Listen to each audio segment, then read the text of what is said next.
KILR Killer Game.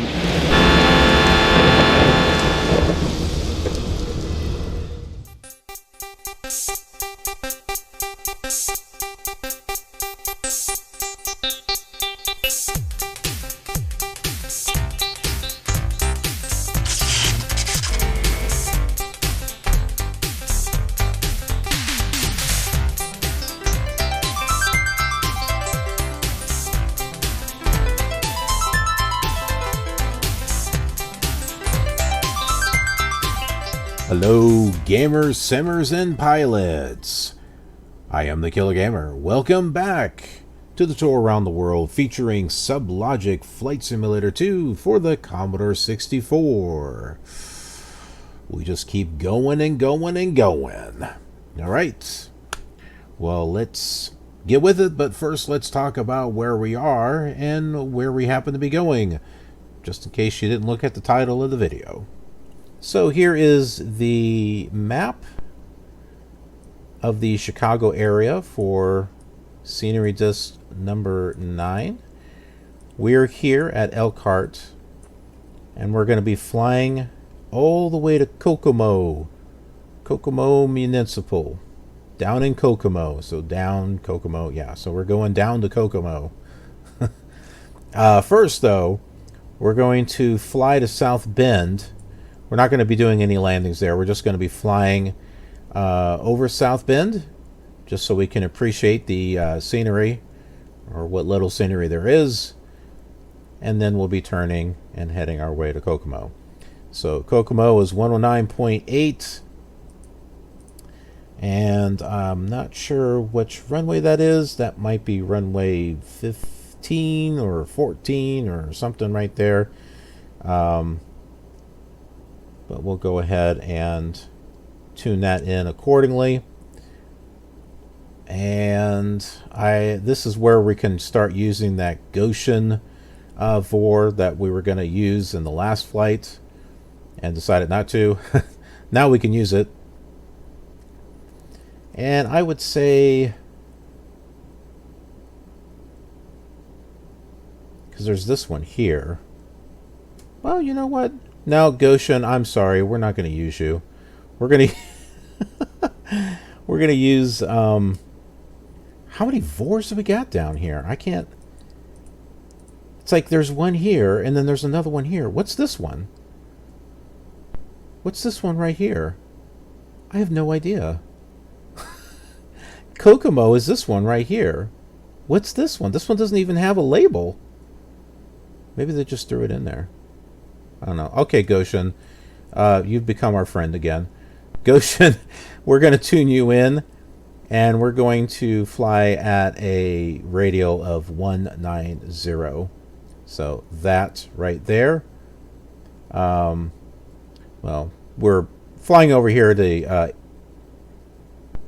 South Bend, but then we'll be flying back in this direction and capturing this radial here. So that is our plan, and we will go ahead and get all of our radios set up for the flight. So Kokomo is our destination. I like to have our destination on nav 1, so we've got our DME. So we will set that accordingly, 109.8.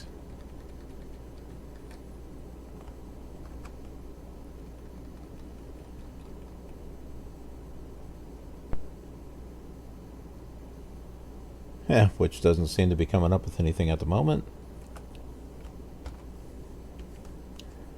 And VOR what? VOR 1. VOR. What was? Oh, 15. That's what it was. So 150. And nav 2 is going to be Goshen, which is 113.7. Well, if I can get it to work right. There we go.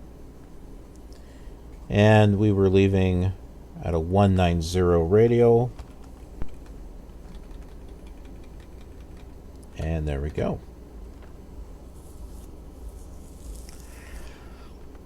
Okay, I think we are all set to go. I'm going to take a look at... Let's go ahead and give ourselves some clear skies. Let's go ahead and give us some clear weather here to fly by. E will get us to this. And we can go ahead and...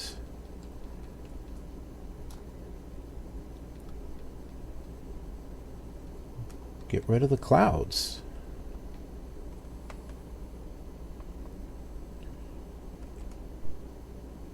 Now, it moves us a little bit.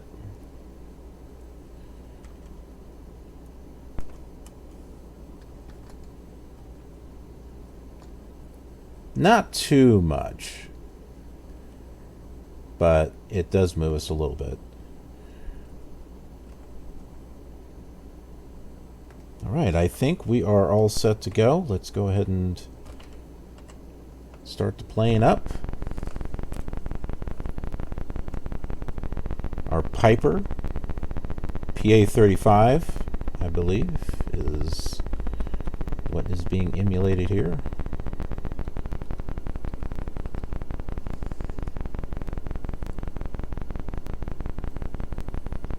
Emulated or simulated? I should say simulated. We're playing on an emulator, playing a simulator.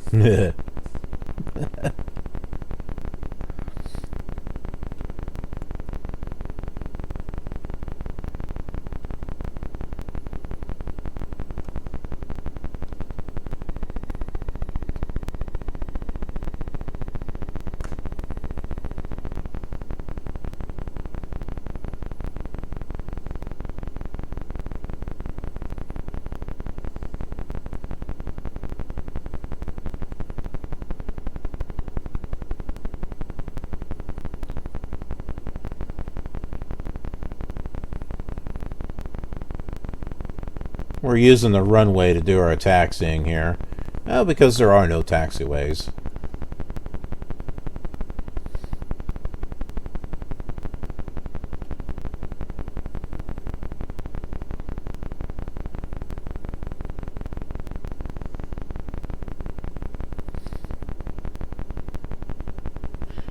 It's funny, when I was young flying these, I wondered why...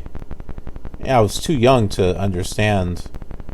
Well, no, I mean, I knew about taxiways because some of those airports had them, like the original Flight Simulator 2 ones had the taxiways.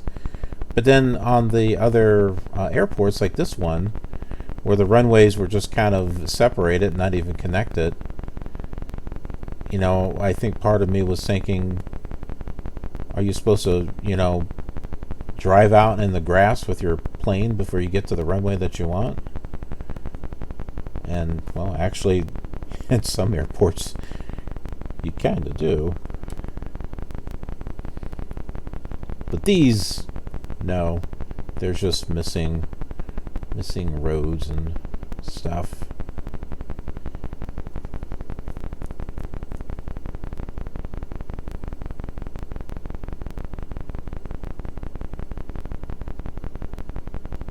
Moving ahead here really slow.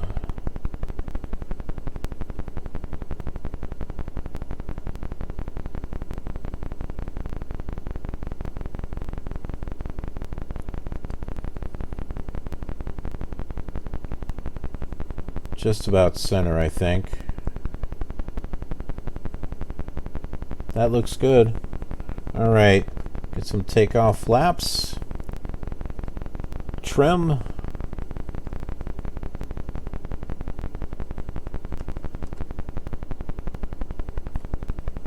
I think we're good. Let's go ahead and full throttle our way out of Elkhart, Indiana.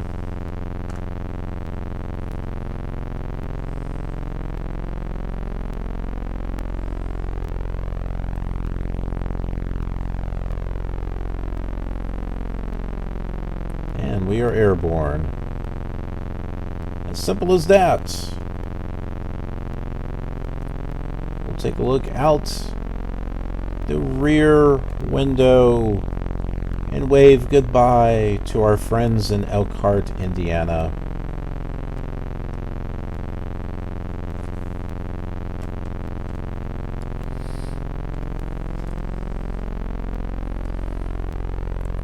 And we're heading in the right direction, too, because South Bend, Indiana is right ahead.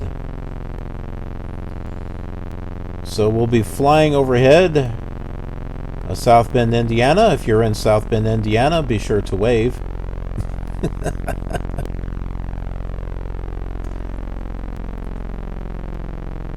And even if you're watching this video like 5 years after I made it, wave anyway. Go outside, go pause the video, go outside, and wave. Wave!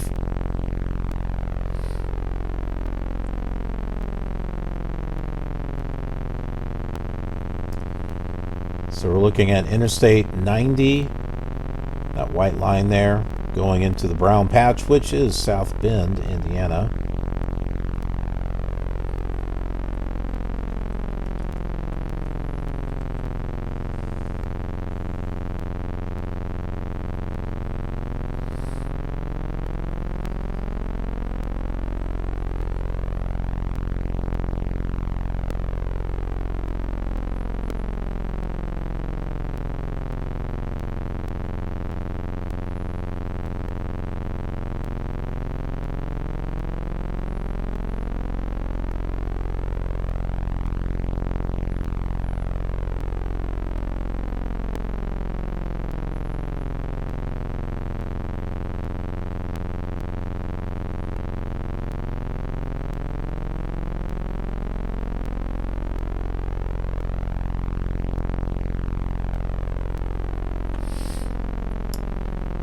Going up to about 3,000 feet. I think that's a good place to level off.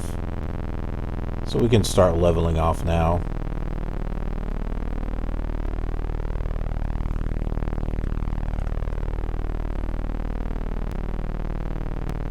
You can see Elkhart there. A little bit more than what we could before. Off in that direction is Michigan.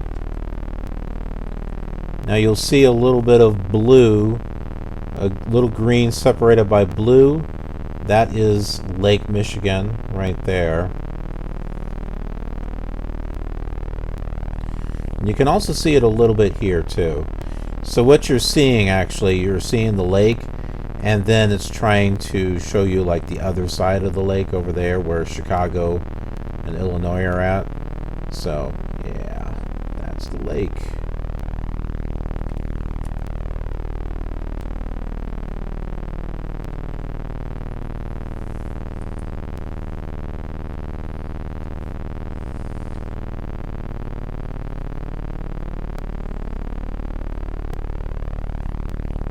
Okay, and we got another airport coming up here, and this is Michiana Lake, which is basically a cross between Michigan and Indiana.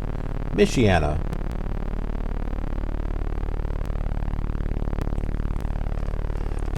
Oh, I should have made that the airport that we land at. Maybe I'll do a separate flight going into Michiana. What simulator should I use? Maybe I should do something with X-Plane. That might be kind of fun. What do you think? A short flight from Fort Wayne Municipal to Michiana Regional? I don't think it'd be very long, but that would make for a nice short flight. I'll have to look into that.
In the last flight, I was also streaming on Twitch, and we were talking about the coronavirus, which some of that conversation is probably still on the screen there. And I'm thinking, like, because I'm recording all these episodes and streaming at the same time to give viewers like yourself a chance to come on over to Twitch and follow and interact and be a part of the show. But the actual episode itself won't air for like weeks or months from now. And I'm hoping by the time that you actually see this video that the coronavirus is not much of a threat anymore. Hopefully they've come out with a cure and people are getting better.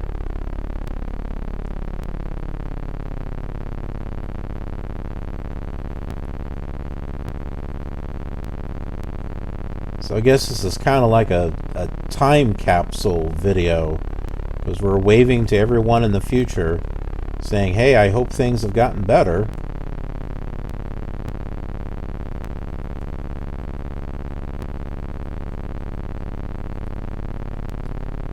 Isn't that kind of weird, though? I mean, just thinking about, there's not really any time travel, but yet you can see something recorded from the past, so it kind of makes it like time travel in a way.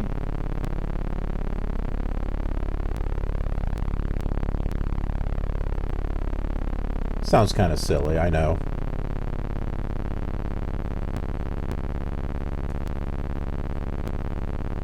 Like a video into something that was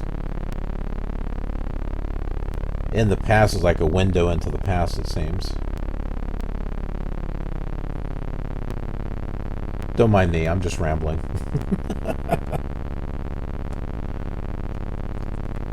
I tend to do that.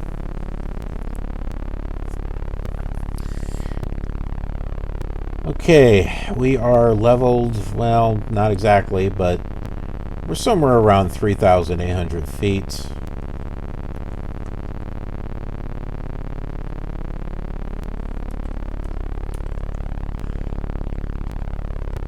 We're taking a look out the windows of the airplane. There's Elkhart over there. And that road there, let me just take a look here on the map and see what interstate. Oh, that's a route. Didn't we say that was a state route? What was the state route? State Route 31.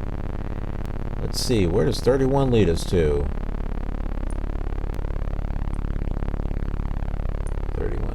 31 goes to Rochester, Peru.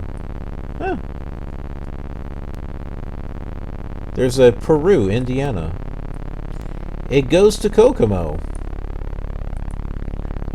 So, basically, we could just follow State Route 35, which is this right here, and it would take us where we want to go. So there we go, some very minimal VFR flying.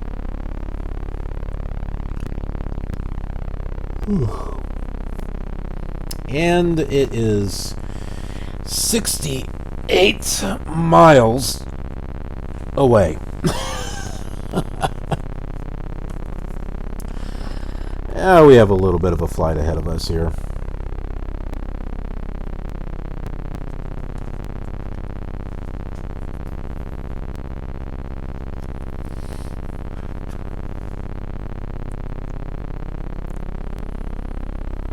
Alright, we're going to go ahead and get back to our Flight Simulator 2 manuals and see what we have here.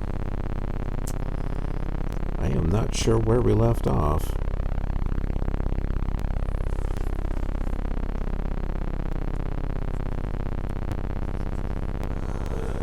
Well, I had this bookmarked here, so I guess we'll just start here. The airspeed indicator, which is this right over here. The instrument measures airspeed in knots. This is an air pressure activated gauge and indicates the speed of the aircraft and moving. The aircraft is moving through the air around it. This gauge does not show ground speed. The attitude indicator, or artificial horizon, which is this right next to it. The words artificial horizon summarizes the instrument's function. Markings on the instrument's face aid you in determining the pitches of the aircraft's pitch and bank attitudes. The center bar, when aligned with the horizon, indicates straight and level flight. So here's the center bar right here. We're not exactly level. I mean, yeah, we're level, but we're still going down slightly, so. Bank markings at the edge of the instrument indicates 10, 20, 30, and 60 degree banks. This doesn't have it, though. We read about that in this little addendum thing in the last episode. It explains that those marks are not there.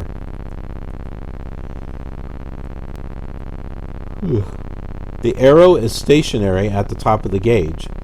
The markings around the edge move. Horizontal markings near the center indicates nose up and nose down pitch angles. The altimeter, altitude in feet above sea level, is measured. That is the altimeter. This is what it is right here. This gauge is read as a clock face with 10 instead of 12 divisions. The small hand indicates thousands of feet, while the large hand indicates hundreds. The Flight Simulator 2 altimeter has fine 20-foot increments between the 100-foot markings. So, right in here, these little marks in between the 2 and the 3, 3 and 4. That is what that is. 20 feet increments. Atmospheric pressure operates this gauge. Barometric pressure changes caused by changes in the weather can cause errors in the altitude reading. That might, I was going to say, that might explain the last episode. But no, we didn't have a problem with the altimeter on this one, I don't think. No. Yeah, on the last episode, the altimeter was like way off, and I thought maybe it was because we had removed the clouds, but we did that on this one.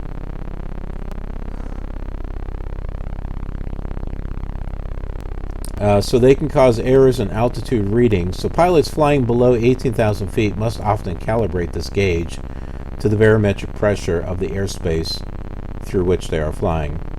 The small knob on the gauge, item 4, but this is item 4, the little B right there, is used to set the barometric pressure, and the small square window on the face of the altimeter near the 3. Well, there would be a little window here. We can't really see it here. It is in the Microsoft Flight Simulator 2. The Flight Simulator 2's altimeter can be adjusted for barometric pressure by pressing the Control B key. A B appears on the altimeter's adjustment knob to reference this key. So, yeah, you can see that B on there. A small arrow near the outside of the gauge acts as the gauge's third hand. Okay, so here it is right here. There's this tiny little thing here. So when you're over 10,000 feet, that little knob there will move up to 1. Remember, this gauge reads altitude above sea level, not ground level. At an airport at 750 feet elevation, the altimeter reads 750 feet while sitting on the ground after barometric pressure adjustment.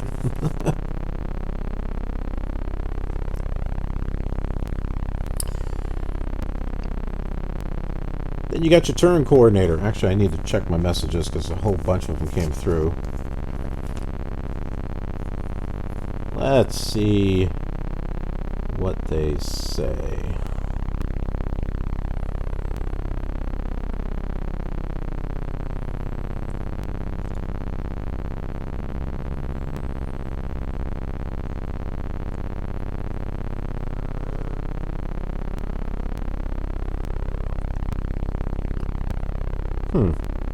Thought I had a lot of messages. Apparently not.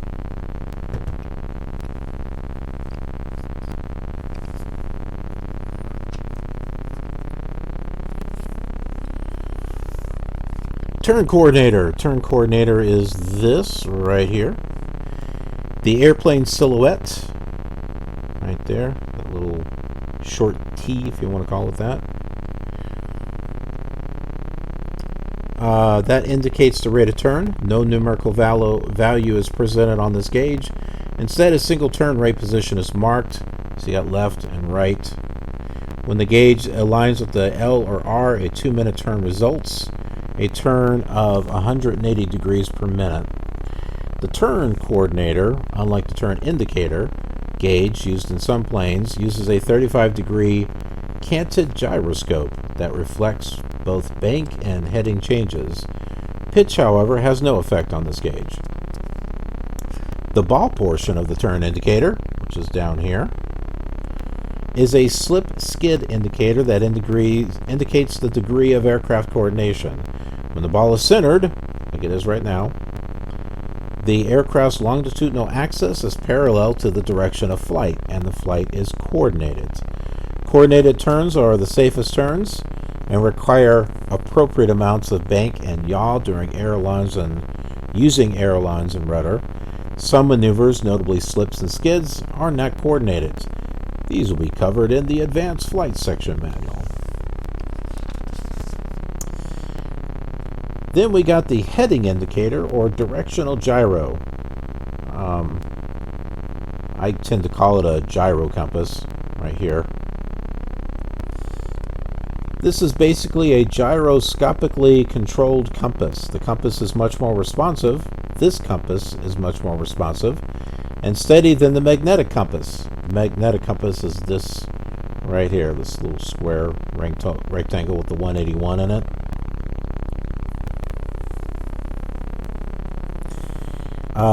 That tends to bob around unless the aircraft is flying smooth, like it is right now, straight, and is not accelerating or decelerating. The Flight Simulator 2's heading indicator shows both course and reciprocal course. So here's the course. It doesn't match, we'll get into that. And this is the reciprocal.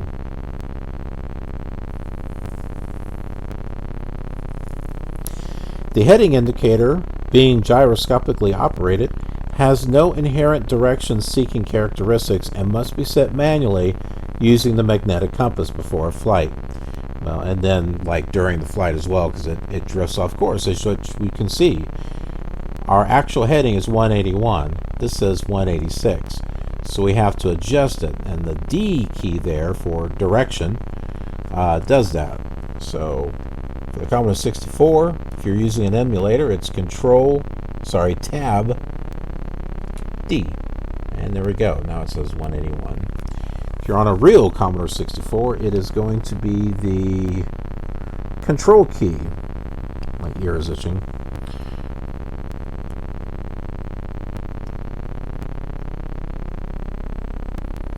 Gyroscopic precession and the Earth's rotation cause the gyro compass to drift over a short period of time, so the pilot should occasionally, or at least a few times per hour, adjust the gyro compass to match the magnetic compass.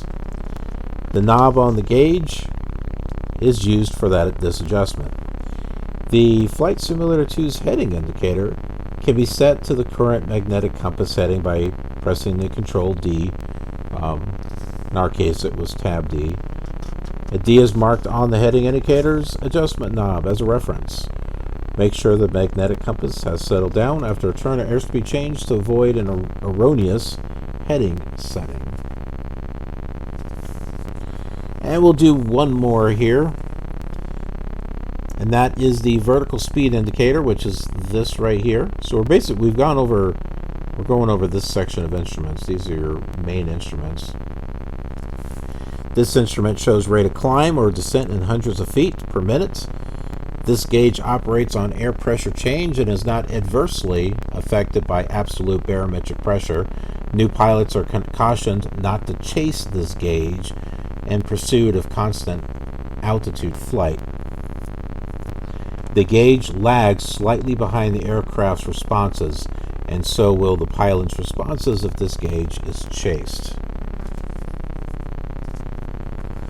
So in other words, if it's down, don't be trying to head down, trying to get it leveled, because there's always a delay. So make fine changes to your flying.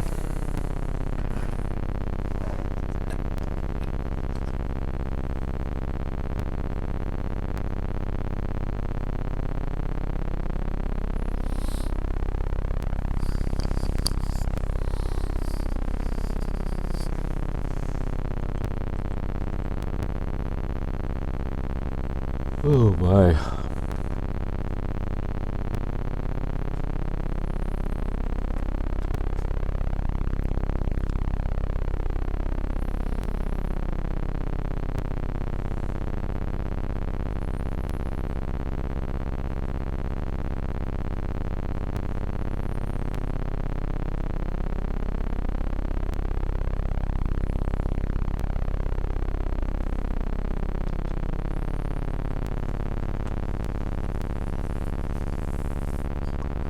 This can get pretty tiring looking at after a bit, especially if you're flying. Oh, I may need to go take a nap.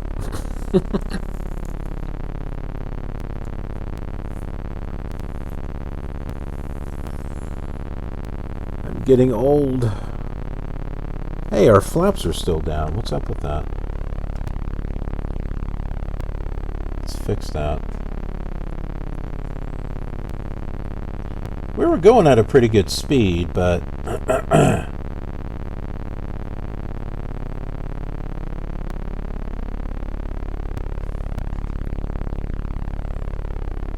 so here's an example of how you shouldn't change that vertical speed indicator. You can see how it was down, but we don't want to chase it because, yeah, it would have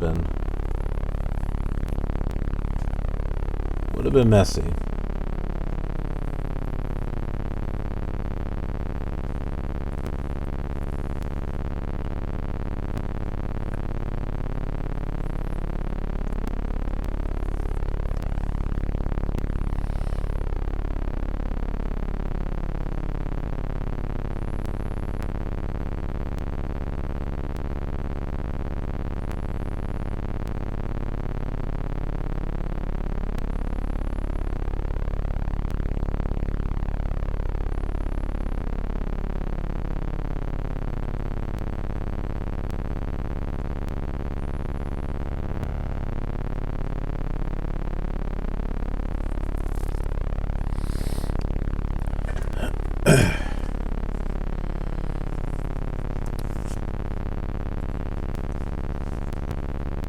Well, we still have another book that we can read from here, and that is our Flight Physics and Aircraft Control, which looks like we're halfway through this thing already. Okay, so the basic flight maneuvers, information scan. To effect proper control through flight instruments and visual clues, you have to develop a good information scan. Figure 20 illustrates a good sequence. So it might be a little hard to see here, but it's talking about, okay, kind of like driving, you know, how you don't always look out the window, you kind of look at your gauges and stuff. So that's what it's talking about here. Going back and forth, looking at your instruments, look at where you're flying.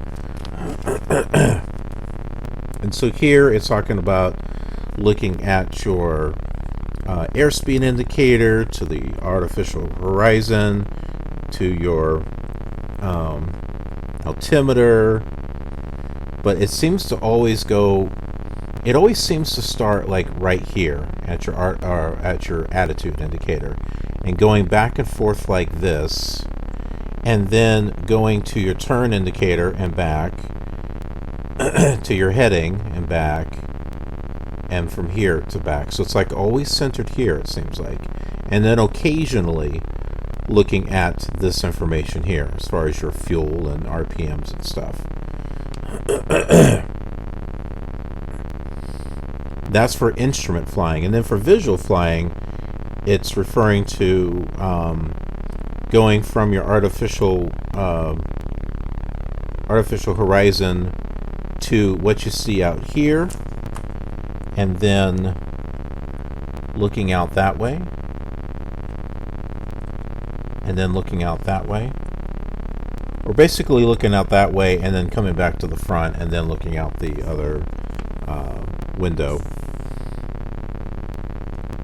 But it's actually got like 1 go there, 2 come back to the front window, 3 go to the left window, and then 4 come back to the front window again. But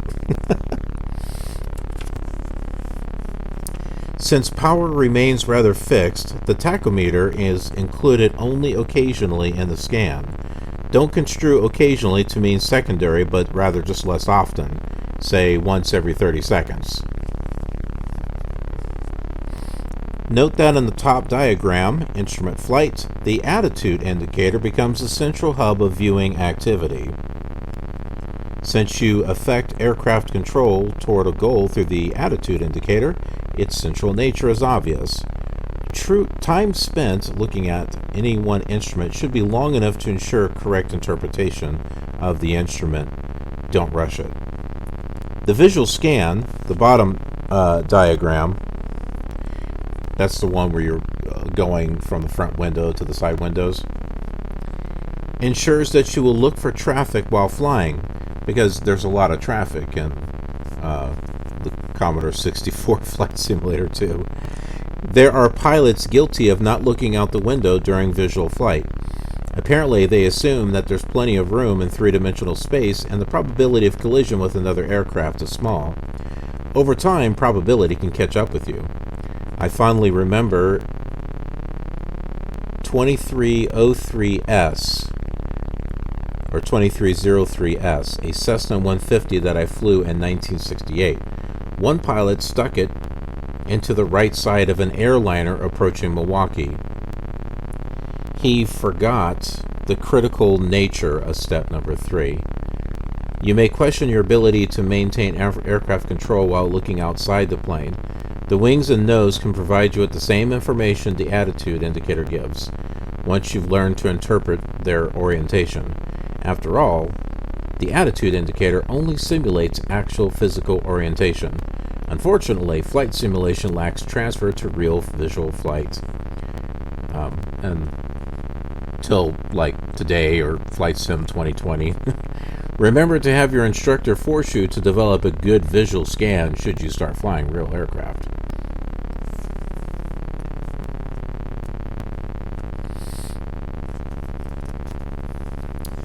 And now we'll talk about bank control. This is inside the Flight Physics and Aircraft Control Manual.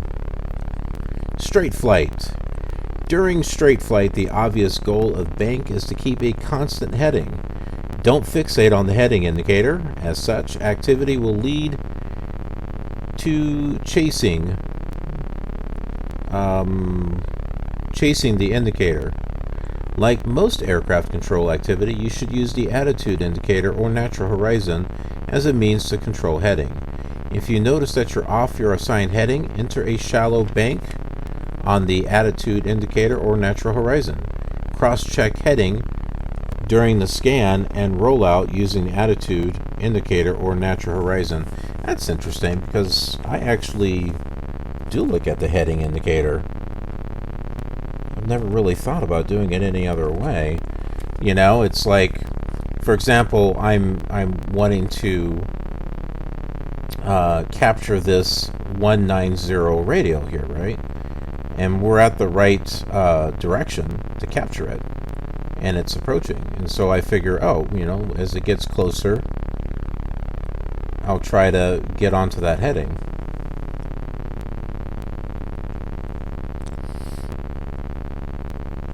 But what they're saying, that if you're off your heading, look at this here and just start turning, but make it very make sure it's very shallow. Don't try to don't try to turn like hard or whatever. Use this as a guide. Standard rate turn, instrument flight. Standard rate turns are centered on the attitude indicator. Roll the aircraft in the desired direction. Cross-check with the turn indicator, right here, during your scan. Once the standard rate is achieved, neutralize ailerons and note the bank required to maintain that rate. Keep in mind that the required bank increases with increases in airspeed. Cross-check with the gyro heading indicator, here, as your goal is to roll out on a newly assigned heading. You should begin rollout before the desired heading is reached. A good rule of thumb is to begin rollout the number of degrees before desired heading equal to 1/2 of your bank angle. That's too much math. If this rule doesn't work well for you, just increase or reduce your aileron pressure, rollout rate, until it does work. If you can't maintain good roll control with an increased roll rate when flying FS2, then start your rollout earlier. 30-degree bank turns, visual flight.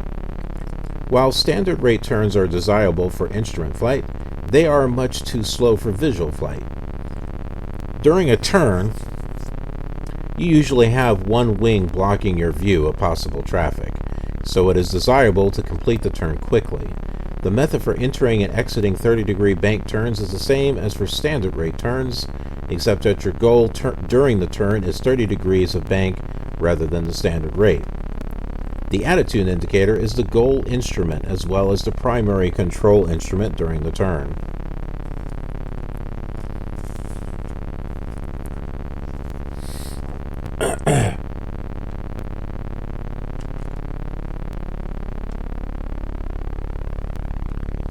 Checking instruments and stuff.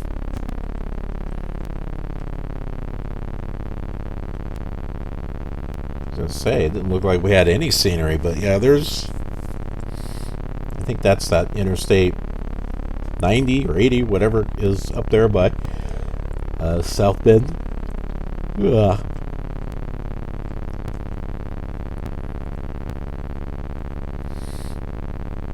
Man, we're pretty much flying level.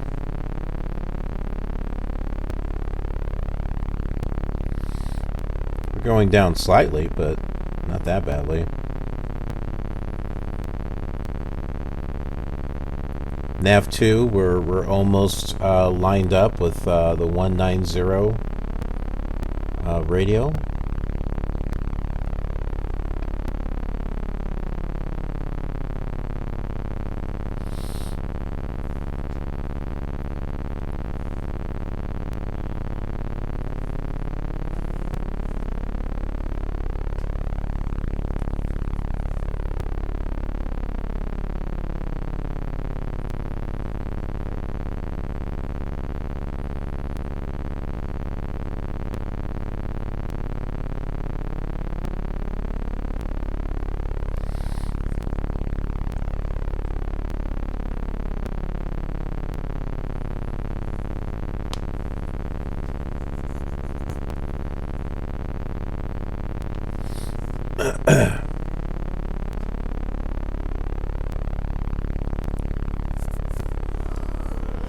Oh, we're almost there. Almost there at heading 190. We can go ahead and turn a little bit. Let's use our rudder.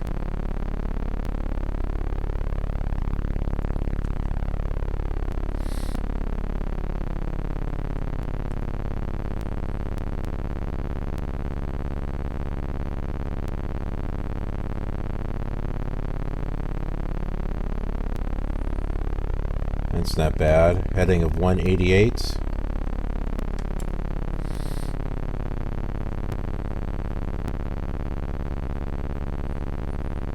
Roughly 29.3 miles to go.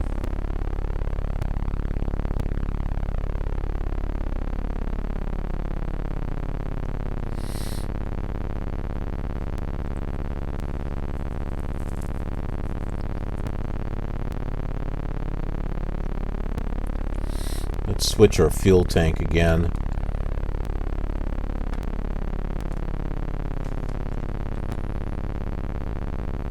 So what I do is you use Tab F on the Commodore 64. It's Control F. So on an emulator, it's actually Tab F, or at least CCS64 version 3.9, which is what I used. And then you use the period, comma, or the greater than, less than sign, which points in the direction that you want to go, and that's what you use to change your frequencies and all that other stuff. So all I did, so if I do Tab F and then the one that points in that direction, you can see the arrows pointing to the right. If I use the other direction, now it's pointing to the left.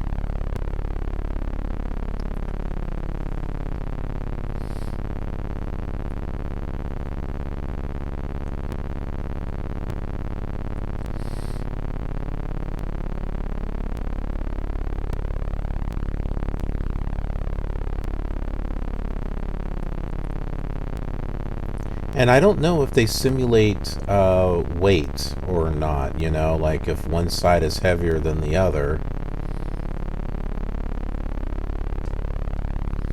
They might. It's something that I've never really considered before.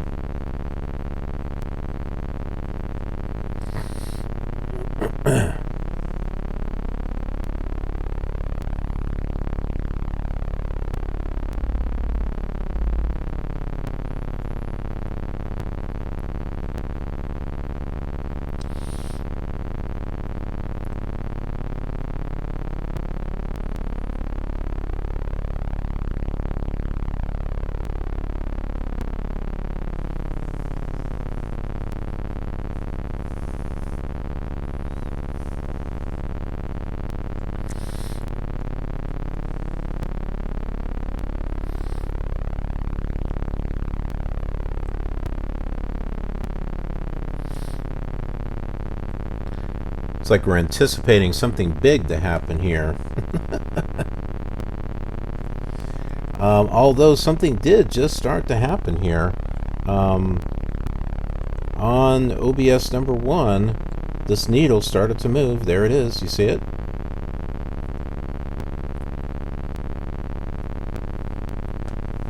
So we're close to our vector here, just as we planned.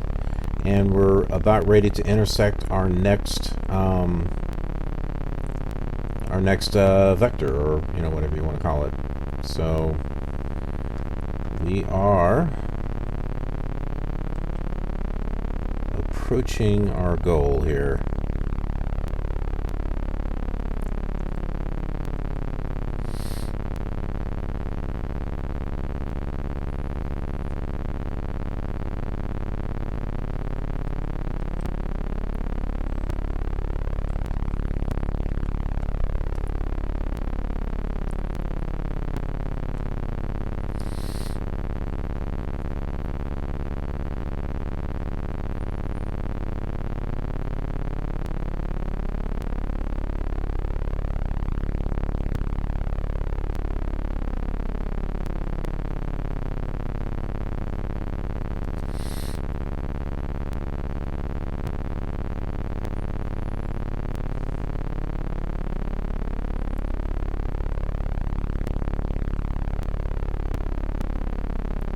Where's that one road? That one road was supposed to take us all the way to Kokomo. It's almost as if it wasn't drawn out all the way, because I didn't see it. I think it disappeared.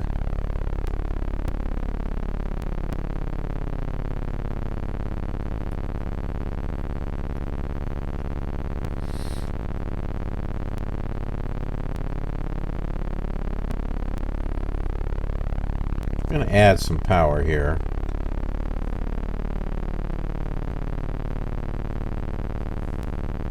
as we're getting close to 2,500 feet.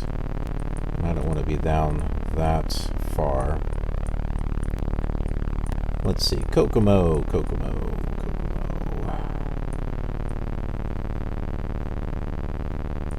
Okay, so the altitude at Kokomo is 830. So let's remember that as we come in for landing. Because sometimes you think you're low and you're not low enough. And then you stall and then your nose goes...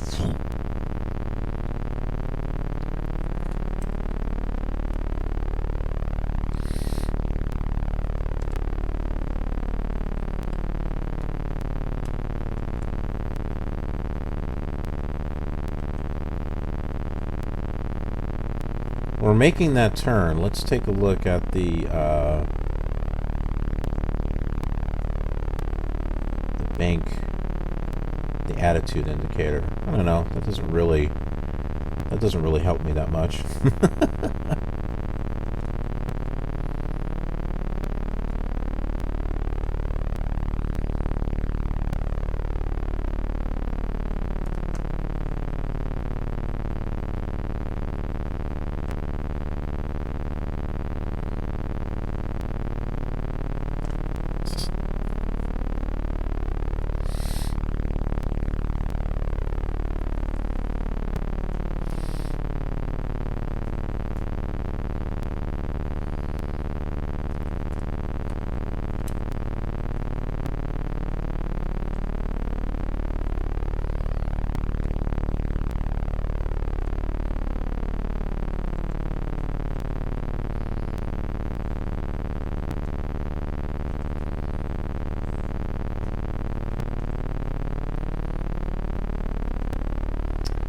Alright, 18.6 miles to go.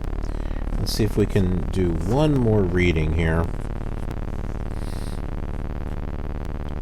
We did 30 bank turns. Let's do pitch control. Visual flight. The FAA issued a bulletin in the mid-1970s in an attempt to simplify the teaching of pitch control. They proclaim that when power is fixed, pitch controls airspeed. When power is variable, pitch controls altitude or change in altitude. Power is fixed only during climbs at full power in most training aircraft, or during maximum rate descents. Power is variable during cruise level flights, airspeed transitions, or cruise descents. There were, just like what we've been doing, we were adjusting our power. And like power is fixed. So in other words, we go to full power, we stay at full power as we're taking off until we can get to our where we want to level off at. And now I think we're good to lower the throttle just a little bit.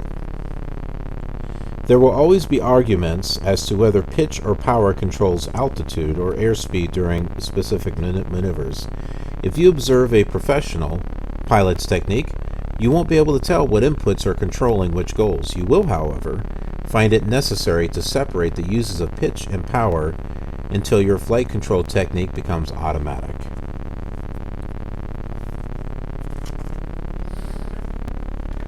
And there we go. Lessons from Sublogic's Flight Simulator 2. Books.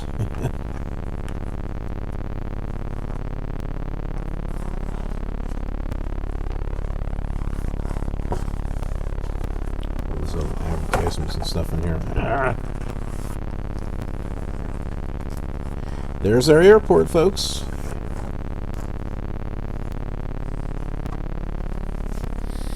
Kokomo! Down in Kokomo, here we come.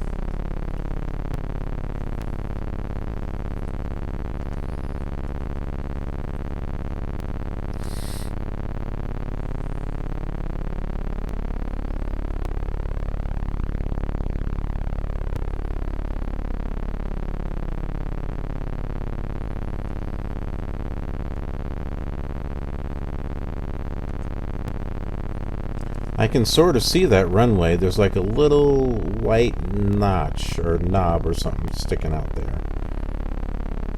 Okay.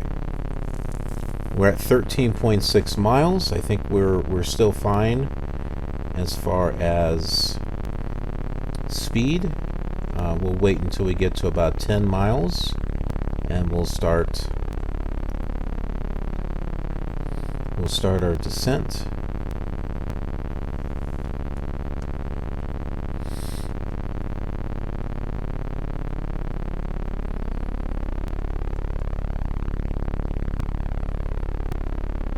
I don't think we're going to be able to see the airport from here on the map.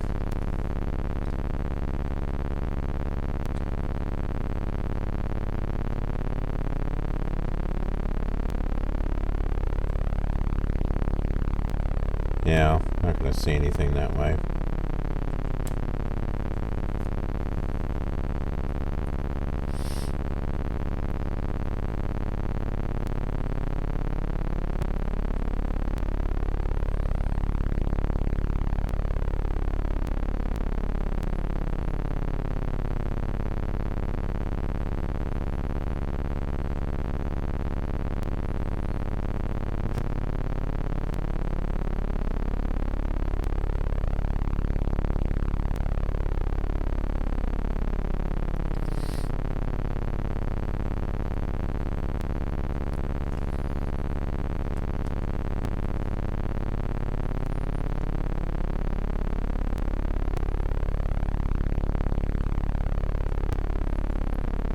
It's like I want to adjust my heading, but in some ways it looks like we're lining up with something, and in other cases it looks like it's off to the side. So I just do a little bit of adjustments here and there until I can get a better idea of what we're looking at. Okay, so that brown part over there, that is the city of Kokomo.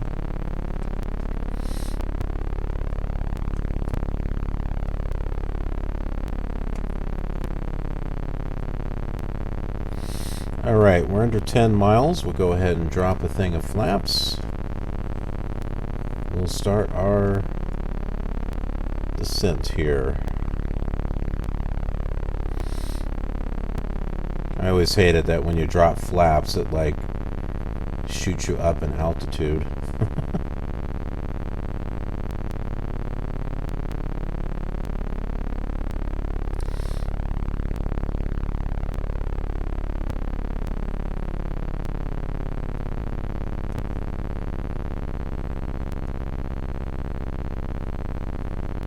Let's take a look at the map now.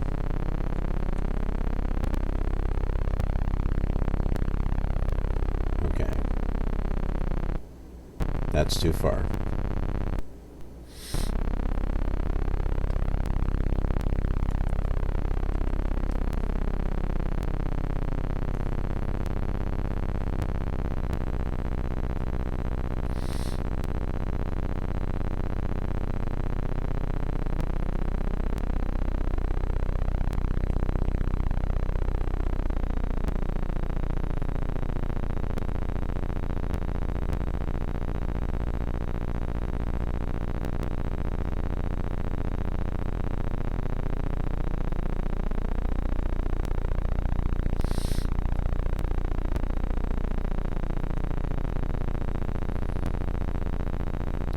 Moving on down here.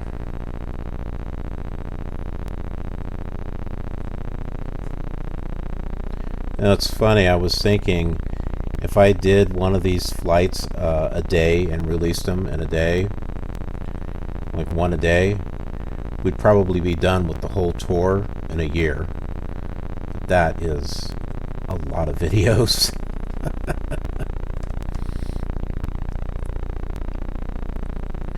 It's a lot of videos that I don't know if anyone would be able to catch up with. I mean,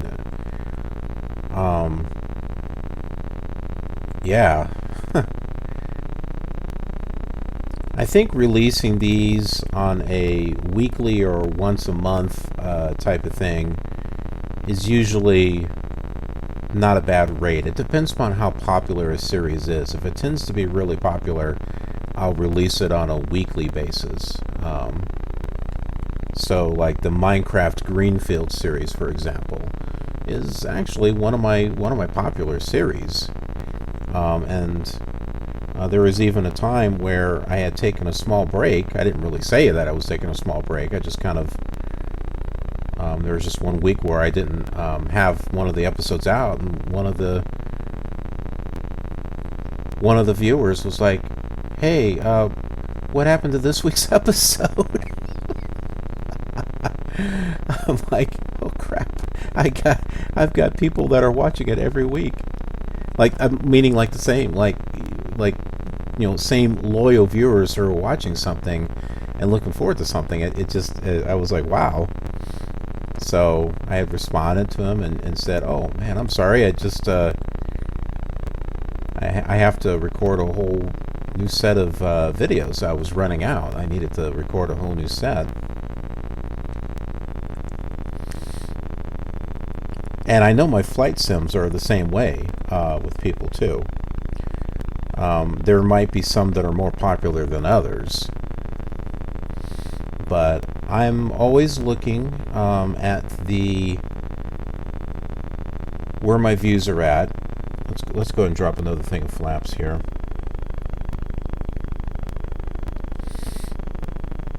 At 4 miles, I think we need to be a lot lower. Yeah, so I'm constantly looking at my analytics. I'm looking to see where are people going to in my channel, what are they watching more of.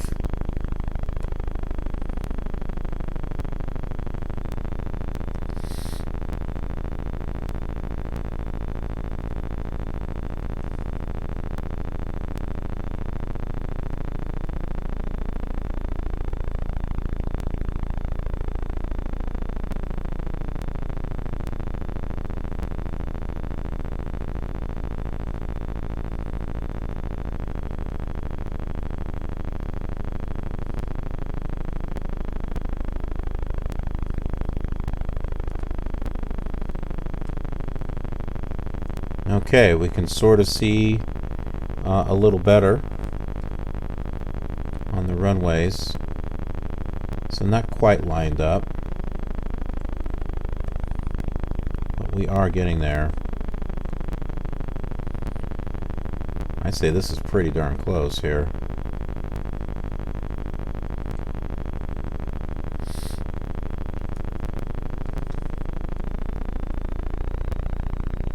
Start to level off a little bit. We're not quite there yet.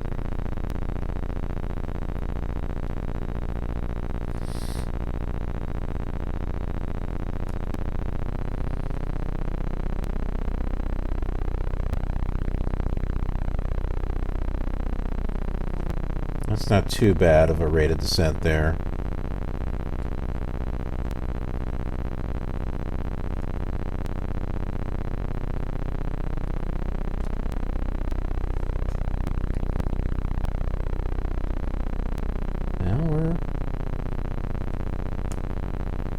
Kind of getting there.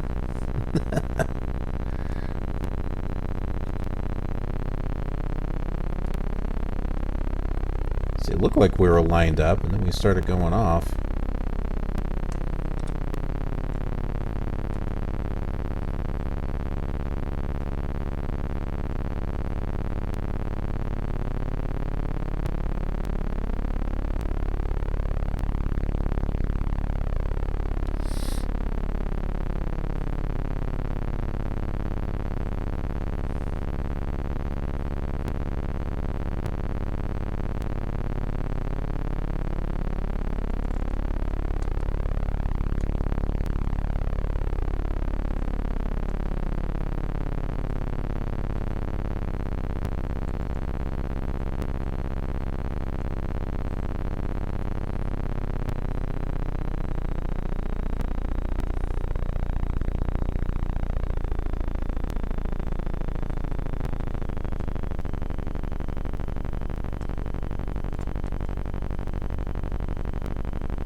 Down we go.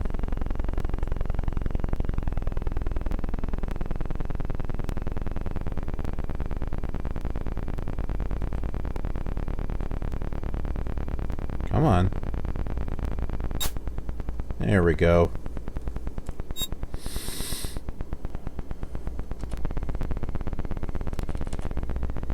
Get our flaps all the way up.